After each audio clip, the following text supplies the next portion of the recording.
I am the Tofu Golem. Please enjoy the video. You start by making sure your Google account is active on the Android device and Play Games is updated. This lets App Store progress.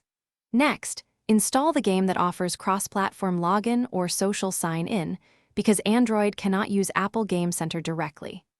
Once done, enable automatic time and location syncing so server checks match. This prevents token errors. Now you have prerequisites met. Move to linking accounts and using the only practical workaround. You will now link the accounts using the game's cross-platform login flow. On Android, pick Facebook, email, or the vendor's cloud sign-in, whatever the game offers, and create a persistent credential.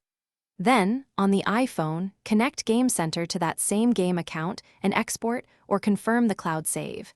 This step transfers your Game Center progress to the vendor account. Make sure Save Sync completes on iOS before switching back. This is how you bridge Apple Game Center data to Android. Finally, sign into the shared game account on Android and verify the cloud save loaded. Check settings, friends list, and purchase receipts so nothing is missing. If progress does not appear, force close the app, clear cache or app data, and then re-login. That often forces a fresh sync. Make sure the iOS game version match the Android build and that you use the exact vendor email and password. If problems persist, contact the game's support with your account ID and timestamps. Thanks for watching. Consider subscribing if we helped you today.